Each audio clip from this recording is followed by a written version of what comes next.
Hey guys, Kiana here with the Emerco Science Center, and today we're going to be continuing our videos on the classification of animals. So today we're going to be focusing on the class Mammalia. So this is going to be one of my favorite topics, our marine mammals, or some of my favorite animals.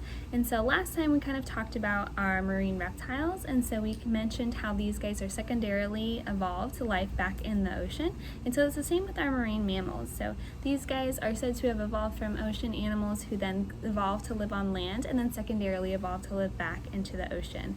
And so there's a couple things that we have as evidence for that, but one of them is that these guys are mammals, and as mammals they have to have the same 5 mammal characteristics that land mammals have. So that means these guys are going to be able to have hair or fur. They have to breathe air with lungs, so they don't have gills like a fish. They have to give live birth, so they give birth to babies, they don't lay eggs, and then they're going to feed those babies milk when they're first born. And these guys are also going to be warm-blooded. So warm-blooded, breathe air, have hair or fur, feed their babies milk, and give birth to live babies. Those are our 5 main mammal characteristics. So all mammals have to have that, land or sea animals. And so some of our sea animals have to be creative in order to still fit into those categories, right? So the first group of marine mammals that I want to talk about, I'm going to kind of break them down into orders. So like I said, we're in class Mammalia, but the next level of characteristics or characterization is orders. So the first order I want to talk about is cetacea. So cetaceans are going to include our whales, dolphins, and porpoises. So these guys are going to be further broken down into those different groups there. So I said that it contains whales and dolphins. So whales is kind of a broad category, and so cetaceans are going to be further broken down into 2 different suborders. So there's mysticetes and odontocetes, and so the biggest difference between those is going to be their teeth. So odontocetes are going to be our toothed whales, and our mysticetes are going to be our baleen whales. So I've got some little examples here. So this right here, this is supposed to represent our humpback whale. So this is going to be a mysticete or a baleen whale. And so baleen whales are unique because they have, instead of teeth like us or like other dolphins have, they are going to have what's called baleen, and that baleen is kind of like a hair, almost comb-like structure that they have in place of teeth. And they're going to utilize that when they're filter feeding. So these guys are going to be feeding off of really small planktonic organisms that are floating in the water column.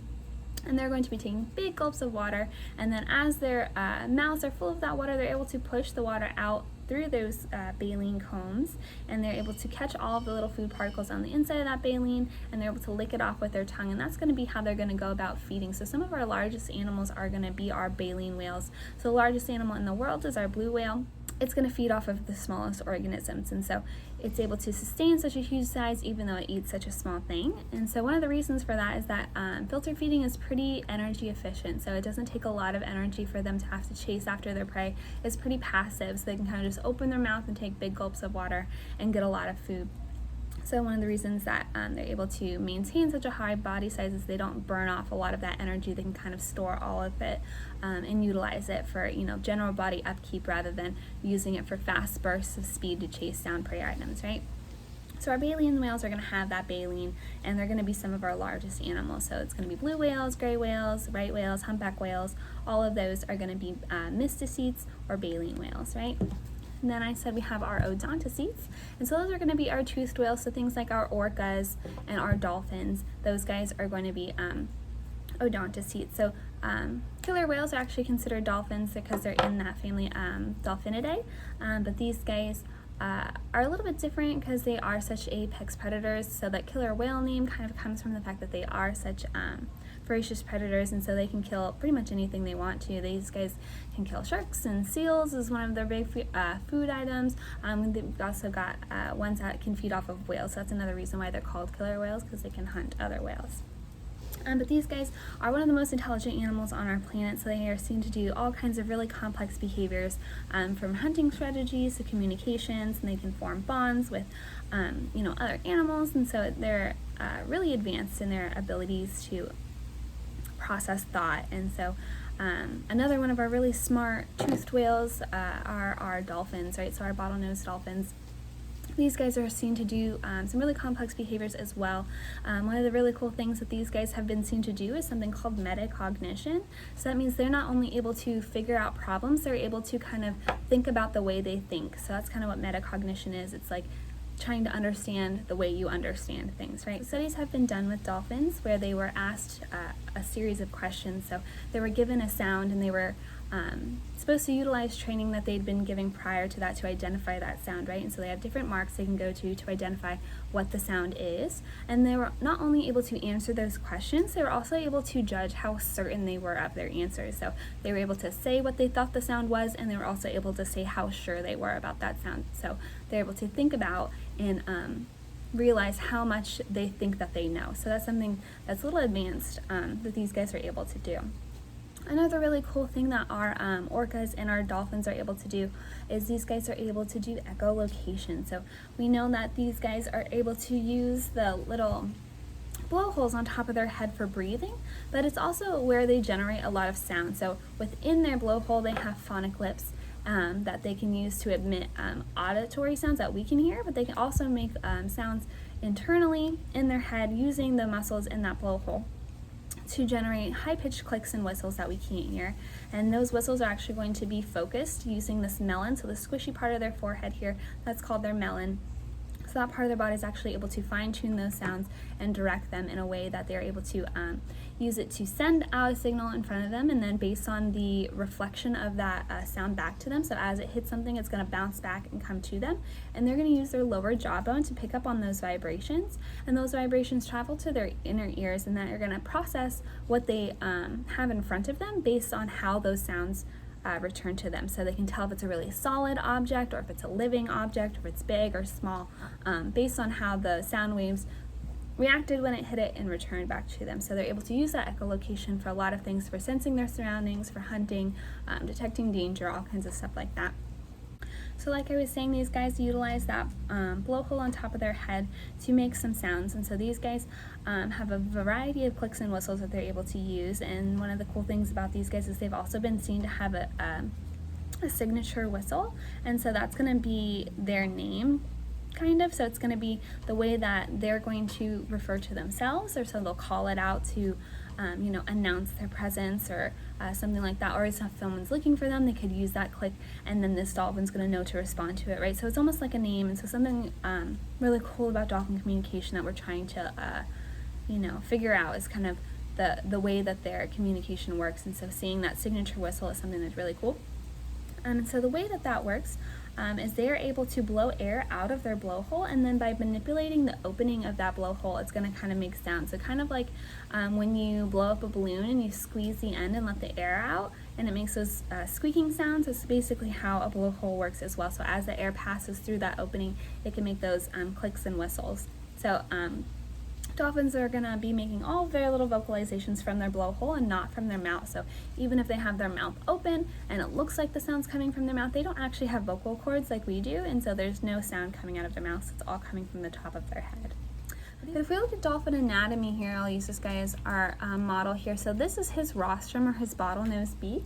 So that's why they're called bottlenose dolphins, because this kind of looks like a little bottle at the end of his head here. Moving down, you've got his eye, and so his ear would be tucked away right in there. Blowhole on top of his head used for breathing. Something pretty cool about this blowhole is that it allows these guys to surface and exchange air really quickly. So like we said, part of being a mammal is that you have to breathe air with lungs, right? So these guys don't have gills, so they have to surface in order to breathe. So when he's swimming, instead of having to stick his whole head up out of the water like this to breathe, he can kind of just come up and just expose the top of his head to breathe, which is a lot more efficient for them than having to come and jump up out of the water every time they need to take a breath. So moving on down here, we've got his pectoral flippers here. So these guys have flippers and fins, and so the biggest difference is going to be if you were to x-ray them, right? So here we have pectoral flippers, and then we have a dorsal fin. So if I were to x-ray this fin, it's not going to have bones inside, but if I was to x-ray his flippers here, it would look a lot like a human hand. So here's an x-ray of a dolphin. So you've got his head up here, and then if you look closely at his little flippers here, he's got digits in it a lot like our hand. But if you looked at his fin up here, there's not going to be any bones in that dorsal fin. So another thing that these guys have, if we were to x-ray them, is some whales are going to have remnants of hind limbs. So if you looked at the whales now, you can see he's got his pectoral fins, but he's got no remnants of legs, right? So he doesn't have other fins sticking off the side here where his legs would have been when he was evolving. But they do have reduced leg bones that can be seen, and they're vestigial, so they don't work. They're not really attached to anything, but they are remnants of when they did have those legs, and they just haven't fully evolved out of their bodies yet, so they kind of just get left over when they're evolving. And so you can see remnants of where they used to have hind legs when they were walking on land. So whales are said to come from animals like hippos, who've then, like I said, regressed back into the water. Then moving further down this dolphin here, you've got his tail flukes, and so that is flukes plural, so each side is a fluke, and so together they're flukes. And so right here, that little corner, that's called their median notch. And then this is the powerhouse of the dolphin, so this is where he's going to get all of his power. So like we said earlier, these guys are swimming, moving their tail like this, so not like this, right? And so that tail is going to be what's pushing them forward, so this is called their caudal peduncle. And that peduncle muscle there is going to be a huge muscle for this guy that he's going to use to propel himself forward. So another thing that's pretty cool about these dolphins is that dolphins have belly buttons. So like I was saying, a characteristic of being a mammal is that you have to give live birth, and so when they're inside of their mom's stomach, they have that umbilical cord, so a dolphin has a belly button just like you do.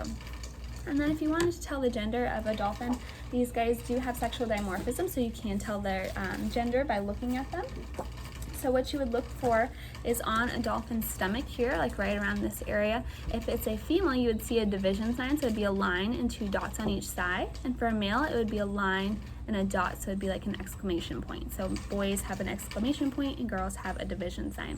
So those 2 dots on the side of that division sign for girls is going to be their mammaries. They said part of being a mammal is that you have to drink milk as a baby, and so dolphins have to do that as well. And so that can be kind of tricky as a dolphin because they have to drink that milk while underwater. So if you can imagine yourself trying to drink milk while you're underwater, it's pretty tough to do.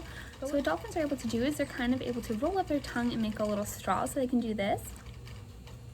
So some of you might be able to do that as well. So they make a taco with their tongue, and then actually have little fringes on the side of their tongue that are able to interlock, and that helps them to form a watertight seal, so they're able to drink from their mom's mammaries and just get that milk and not drink any of that seawater. So here is a picture of our dolphin's tongue. So they do have pretty long tongues and they are fairly flexible. Here I've got a nice close-up of our blowhole, and then here we have a good picture of that baleen that we saw in our baleen whales. So like I said, it's that comb-like structure that these guys use for feeding, right? So another part of being a mammal is that they have to have hair or fur, right? And if you guys have ever seen a dolphin, you might be wondering how a dolphin is still considered a mammal, because dolphins are pretty hairless.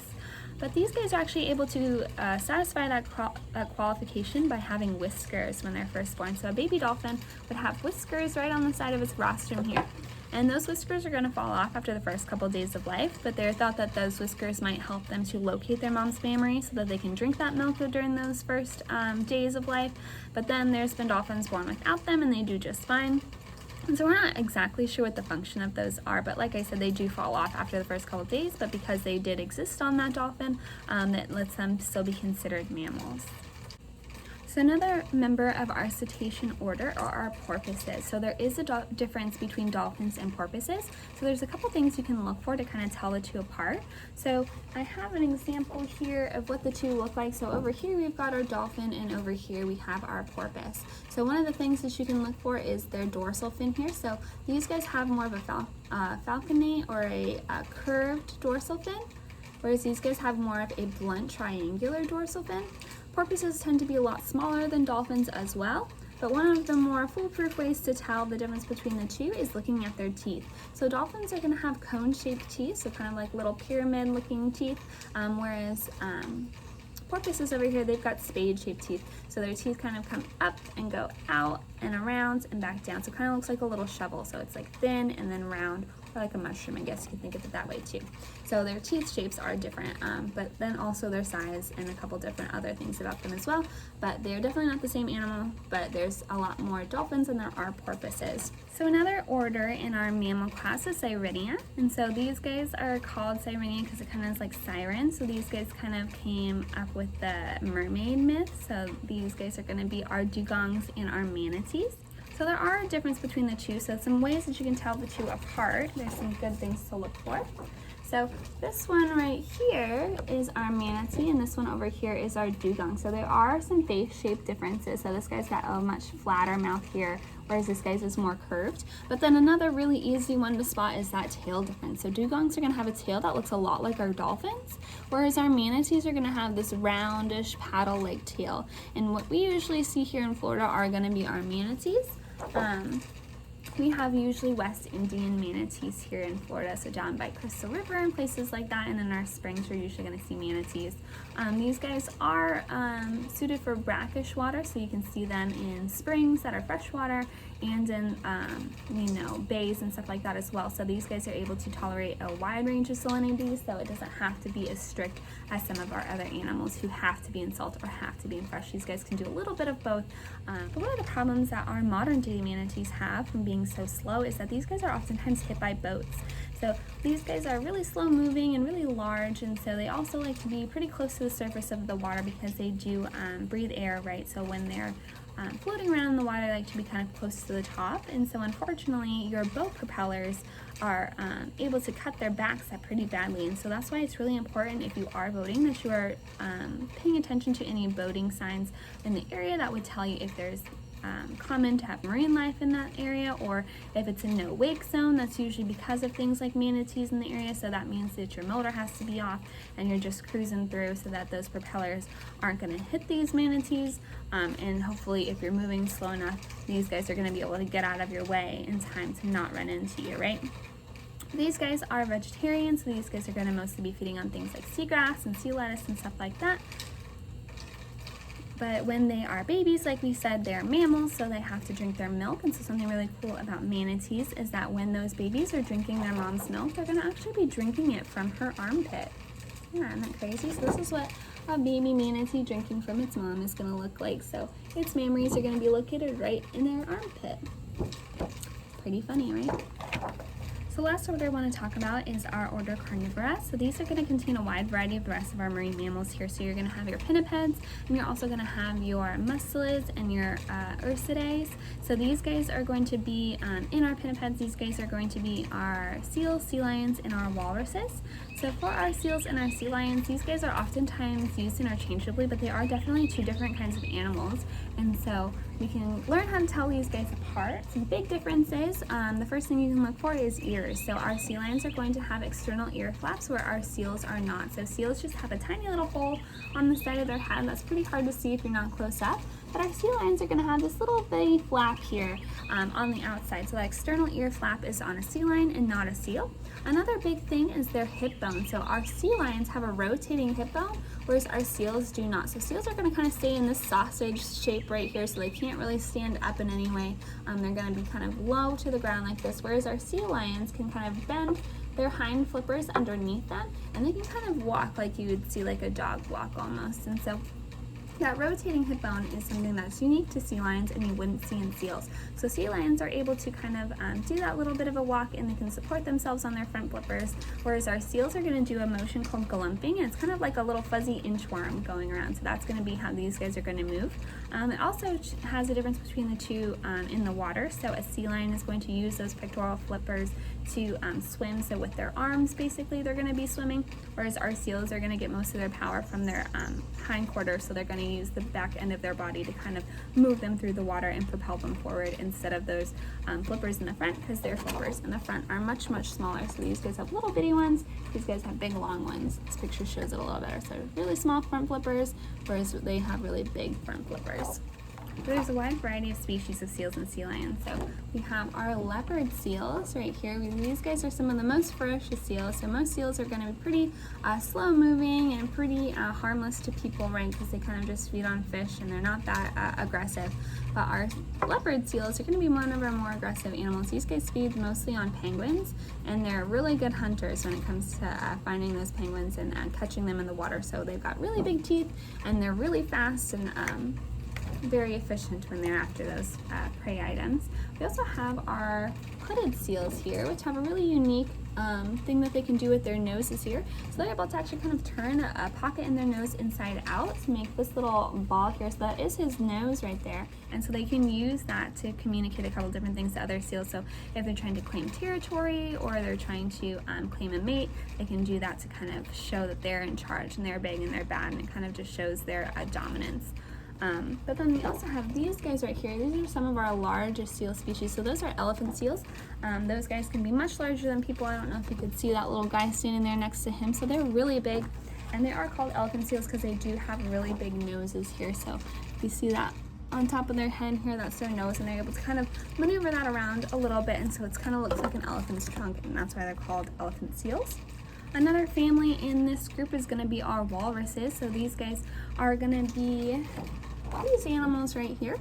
Something pretty cool about walruses is these guys are going to be really good parents to their young, and these moms are going to have one of the longest gestation periods of the animal kingdom. So these guys are pregnant for almost a year and a half before they give birth to that baby. So they are pregnant for a really long time. They also have these whiskers here. Those are special whiskers called vibrissae, and those are able to help them with sensory, picking up sensory cues. So they're not just for show, they also help them to, it's also one of the ways that they're able to sense their environment. And then they also have these long tusks here, and males and females can have those tusks. And they can be really large in size. As you can see, this little person here is standing next to that big walrus. So this order of mammals is also going to contain our sea otters, so that's going to be in the family Mustidae. So here are our sea otters. So these guys are seen to be really good parents as well, so they do care for their young. And when those babies are first born, their coats are not fully waterproof yet, so they have to spend a lot of time kind of gaining that ability to dive deep into the water, and during those first couple years of life, that parent's going to be pretty much carrying it the whole time, and they'll also kind of leave them on flats and of seaweed and stuff like that. When they're not carrying them, so they can dive deep into the water. But during those first couple days of life, these guys can't really dive deep into the water, but they're feeding off of that milk from their mom anyway, so they don't need to dive down for food. But once they are older, they do dive down to the bottom of the bays that they live in for that food, and so some of their favorite foods are going to be these sea urchins right here. And so one role that these guys have is help keep that sea urchin population under control, which is really important for the kelp forests, because kelp forests are able to be grounded to the bottom of the waterways that they live in with a holdfast. So the way that the plant structure works, just at the bottom, kind of like its roots, are going to be a holdfast that roots it down to the grounds. And so what sea urchins like to do is they like to eat that kind of stuff. So they will go around and they'll be eating all of those holdfasts, and then those kelp forests, or those pieces of kelp, will kind of just float away, and then that whole ecosystem of a kelp forest is completely destroyed because of these urchins. So when we have a decrease in our sea otter population, we also have a decrease in the kelp forest as a habitat. So these guys are super important to keeping that entire ecosystem alive. So when these guys are feeding, they're going to dive down deep and gather whatever food item they're looking for. So they can eat things like fish and, like I said, sea urchins. So they also eat like clams and oysters and stuff like that. So if they were to be searching for clams, what they'll do is they'll go down there, grab some clams, and they actually have pockets underneath their armpits. So they have just extra skin that kind of forms a pocket under their arms, so they can kind of store things in there. So they'll kind of shove a couple clams in there, or maybe some rocks in there. And what they're going to do is when they come back to the surface, they're going to float on their backs, and they're going to put their food on their tummy, and they're going to utilize tools in order to break it open. So if they have a shell they need to crack open, they'll also get a rock that they can smash that shell against until it breaks open. And so these guys can even have their favorite rock that they'll always use. And so sometimes if they have a rock that works really well, they'll kind of save it, and that's the rock that they'll have as their go-to rock, and that's their favorite tool, right?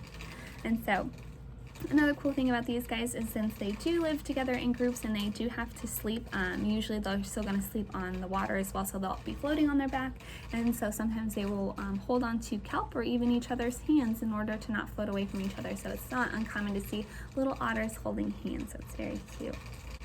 So the last marine mammal I want to talk about are our polar bears. So these guys, their scientific name is Ursus maritimus, and so Ursa refers to bears, and then maritimus refers to water, so marine bears. Something cool about these guys is that we know that these guys are going to live on land, right? We see polar bears walking on icebergs and stuff, but because they spend such a large portion of their time in the water and dependent on the water, they're still considered marine mammals. So that's something pretty cool. And so polar bears are our largest bear species. So these guys are larger than grizzly bears, definitely larger than black bears. They're absolutely massive. They're even larger than people. So these guys aren't found around here. These guys are going to be more native to the polar regions, so places like Alaska and Canada and way up north like that. So I've got a question for you guys. Why don't polar bears eat penguins? And so it's actually because they live in completely different places. So polar bears are found in the North Pole, whereas penguins are found in the South Pole. So they don't ever really come in contact with each other. So that's why polar bears don't eat penguins. So polar bears can have 1 or 2 cubs, and that mom's going to be hibernating with those cubs in a den for most of their early life there. So she's going to go into hibernation while pregnant, and then she usually will emerge with those babies being a little bit older. And so then they're going to have to follow their mom to help fend for themselves as they grow larger. And so here's kind of a picture showing the different bears that we have. And so as you can see, polar bears are much larger than any other species of bear.